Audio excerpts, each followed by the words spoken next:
दोस्तों, आज तक आपने कई सारी अमेजिंग आर्कियोलॉजिकल डिस्कवरीज के बारे में सुना होगा, लेकिन क्या कभी आपने यूनाइटेड किंगडम में खोजे गए क्वार्ट्ज से बने ग्रेव मास्क के बारे में सुना है?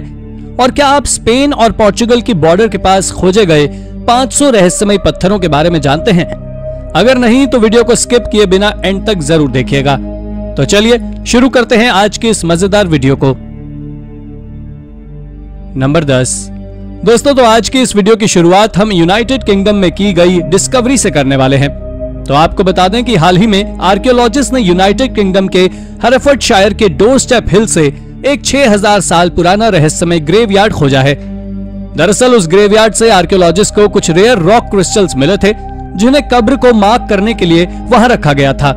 और ये क्रिस्टल किसी और चीज के नहीं थे, बल्कि ट्रांसपेरेंट क्वार्ट्ज से बने थे। अगर इनके शेप की बात करें तो इनका शेप हेक्सागोनल था। इसके साथ ही इसी जगह से आर्कियोलॉजिस्ट ने विशाल टिम्बर हॉल्स को भी खोजा था, जो नियोलिथिक पीरियड के समय के थे।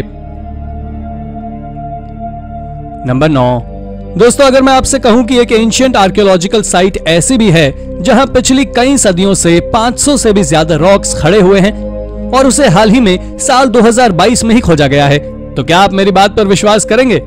अगर नहीं तो आपको बता दें कि अगस्त 2022 में आर्कियोलॉजिस्ट ने साउथ स्पेन में स्पेन और पोर्चुगल के बॉर्डर के पास खुले मैदान में करीब 500 से भी ज्यादा स्टोन्स को खोजा है, जो एक दूसरे से कुछ ही फीट की दूरी पर मौजूद हैं।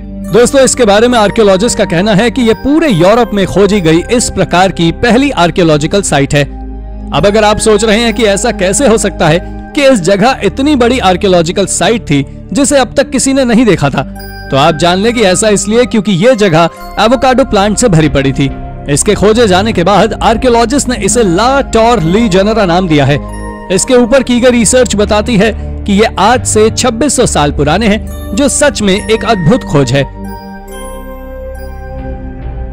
नंबर 8। दोस्तों, ये खोज ला टोर ली जनरा के पास से ही की गई है, जहां आर्कियोलॉजिस्ट ने रडार का यूज कर कई मॉन्यूमेंट्स का पता लगाया है, और उन्हीं में से एक है लाओना, जो कि एक बहुत ज्यादा पॉपुलर बरियल माउंट है जो सिप्रस में मौजूद है। हालांकि जब इसके ऊपर रडार का यूज किया गया तो जो सामने निकल कर आया उसे देखकर सब दंग रह गए।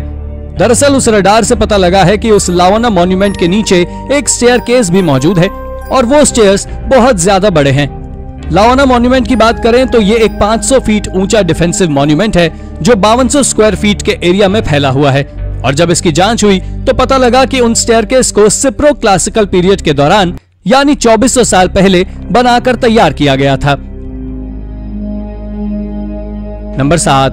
दोस्तों, यूरोप एक ऐसी जगह है जहां दुनिया का सबसे बड़ा अंडरग्राउंड टनल्स का नेटवर्क है। इसे हाल ही में यूरोप में मौजूद नियोलिथिक एरा के एक सेटलमेंट के नीचे खोजा गया है, और इनके बारे में एक्सपर्ट्स का कहना है कि एक समय पर सभी टनल्स एक दूसरे से लिंक्ड थी। पर आप जानकर चौंक जाएंगे कि ये बात बिल्कुल सच है, क्योंकि इस तरह की केव्स को स्कॉटलैंड से लेकर टर्की तक हर जगह खोजा जा चुका है। यानी यह नेटवर्क कई 100 मील की दूरी तक फैला हुआ है। लेकिन अगर आप सोचें तो ये बात वाकई बहुत अजीब है कि आखिर आज से 12000 साल पहले के लोग इतना बड़ा टनल नेटवर्क कैसे डेवलप कर सकते हैं। इस बात का जिक्र जर्मन आर्कियोलॉजिस्ट हाइनरिक कुश ने भी अपनी किताब the secret of the underground door to an ancient world में किया है, जो वाकई एक गजब खोज है। नंबर 6। दोस्तों, अगर मैं आपसे कहूं कि आज से हजारों सालों पहले एलियंस ने वेल डी एनकांटो को विजिट किया था, तो आप में से ज्यादातर लोगों को यह बात मजाक लगेगी। पर इस बात के एविडेंस आज भी वहां मौजूद पेट्रोग्लिफ्स देते हैं, जिनमें साफ तौर पर एलियंस के स्ट्रक्चर्स बने हुए हैं। इस जगह को एन्चांटेड वैली के नाम से भी जाना जाता है, और यहाँ मिले इन पेट्रोग्लिफ्स और पिक्टोग्राफ के बारे में आर्कियोलॉजिकल रिसर्चर्स कहते हैं कि इसे एल्मोल कल्चर के द्वारा बनाया गया था, जो आज से 2300 साल पुराने हैं। हालांकि बहुत से लोगों का मानना है कि ये 2300 साल से ना जाने और कितने साल पुराने हैं। आपको जान लेना चाहिए कि इस जगह आज से 12900 साल पहले पैलियो अमेरिकन लोग रहा करते थे, और हो सकता है कि उन्होंने ही इन एलियंस को रॉक आर्ट के जरिए कार्व कर बनाया हो। नंबर 5। ये बात साल 2015 की है, जब नॉर्थ सेंट्रल मंगोलिया में आर्कियोलॉजिस्ट ने एक ममीफाइड मंक को खोजा था, जो लोटस पोजीशन में बैठा हुआ था और ये पतली स्किन से ढका हुआ था। दोस्तों, जब इसे खोजा गया था तो इसके ऊपर कई सारे बुद्धिस्ट धर्म के लोगों ने अपनी राय देते हुए कहा था कि ये मरे नहीं हैं, बल्कि ये बहुत गहरे मेडिटेटिव ट्रांस में हैं, जिसे टैक्टम कहा जाता है, और उनका ऐसा मानना था कि अगर कोई व्यक्ति बहुत लंबे समय तक टैक्टम नाम के मेडिटेटिव ट्रांस में रहता है तो वो बुद्धा बन जाता है, और इस थ्योरी को दलाई लामा ने दिया था। फिलहाल तो इस बात को मानने से रिसर्चर्स ने मना कर दिया है, पर हैरानी की बात तो ये भी है कि उस मिले हुए बुद्धिस्ट मंक की बॉडी काफी अच्छी तरह से प्रिजर्व थी, और जब इस पर रिसर्च हुई तो पता लगा कि ये बुद्धिस्ट मंक मंगोलिया के ठंडे क्लाइमेट के कारण प्रिजर्व था। नंबर 4, दोस्तों यूक्रेन में कुछ पिछले सालों में कई सार्कोफागस को खोज किया गया है, लेकिन कोई भी सार्कोफागस प्रिंस यारोस्लाव द वाइस के सार्कोफागस की तरह नहीं है। अगर प्रिंस यारोस्लाव के नाम के आगे लगे द वाइस के बारे में बात करें तो इसके पीछे का कारण कुछ ऐसा है कि उन्होंने यूक्रेन में सबसे पहली लाइब्रेरी को चालू किया था, जो आज कायव के सेंट सोफियास कैथेड्रल में है। इस कैथेड्रल को 12वीं सेंचुरी में बनाया गया था और इसी कैथेड्रल में प्रिंस यारोस्लाव का सार्कोफागस मौजूद है। मगर अब जो मैं आपको बताने वाला हूँ उसे जानने के बाद आप चकरा जाएंगे। तो आप जान लें कि वहाँ केवल उनका सार्कोफागस ही मौजूद है, लेकिन उसके अंदर उनकी बॉडी नहीं है।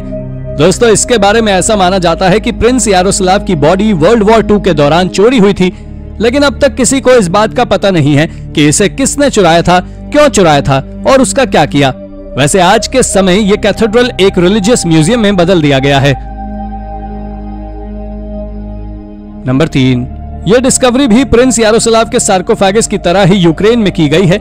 दरअसल साल 2016 में सिटी ऑफ टर्पेनिया के पास से कुछ अजीब तरह के ऑफिडियन स्कल्पचर्स को खोजा गया था, जो कि देखने में सर्पेंट हेड की तरह थे, जिनके बारे में ऐसा माना जाता है कि उन्हें स्टोन एज के दौरान सर्पेंट कल्चर के द्वारा बनाया गया था।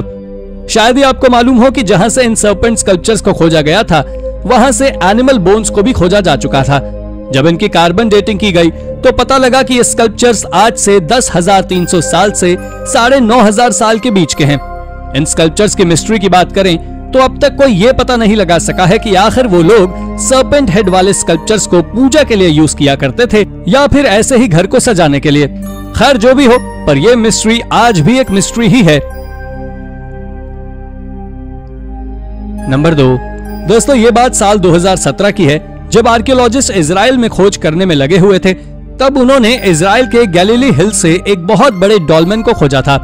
जिन्हें नहीं पता उन्हें बता दें कि डॉल्मेन 3 पत्थरों का एक ग्रुप होता है, जिसमें एक पत्थर 2 पत्थरों के ऊपर रखा हुआ होता है।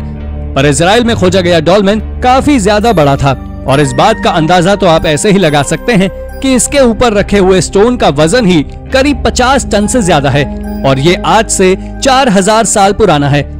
आपको बता दें कि इसका साइज इसकी खास बात नहीं है, बल्कि इसके अंदर बनी हुई कार्विंग्स इसे बाकी सभी डॉल्मेन से अलग बनाती है। इस डॉल्मेन के अंदर के भाग में करीब 15 से भी ज्यादा कार्विंग्स मौजूद है, और ये पूरे मिडल ईस्ट की पहली ऐसी जगह है जहां डॉल्मेन में से भी आर्ट को खोजा गया है। हालांकि उन खोजी हुई कार्विंग्स के मतलब क्या हैं, ये बात आज तक कोई नहीं समझ पाया है। नंबर 1, दोस्तों आर्कियोलॉजिकल डिस्कवरीज की बात हो रही हो और डेनमार्क का नाम ना आए, ये बात बहुत अजीब है। डेनमार्क से आर्कियोलॉजिस्ट ने पिछले कुछ सालों में कई ऐसे सेरेमिक वेसल्स को खोजा है जिनके ऊपर फेस बने हुए हैं, और वहां के लोकल लोग उन्हें फेस पॉट्स के नाम से जानते हैं। इन फेस पॉट्स के डिजाइन की बात करें तो इनका डिजाइन बुन्सो स्टाइल के जैसा है, जो आज से 5000 साल पुराने हैं, जिनके बारे में ऐसा कहा जाता है कि इन फेस पॉट्स पर जो फेस मौजूद है वो मदर गॉडेस को डेडिकेटेड है। आपको जानकारी दे दें कि इन सभी फेस पॉट्स को किसी न किसी तरह की बरियल साइट से खोजा गया है। इसका मतलब ये तो साफ है कि ये स्टोन एज की मदर गॉडेस को डेडिकेटेड नहीं है, बल्कि ये बरियल से किसी तरह का संबंध रखता है। तो दोस्तों ये थी हमारी आज की वीडियो। अगर आपको ये वीडियो पसंद आई हो तो वीडियो को लाइक करें और हाँ, चैनल को सब्सक्राइब जरूर कर दें। Thank you for watching.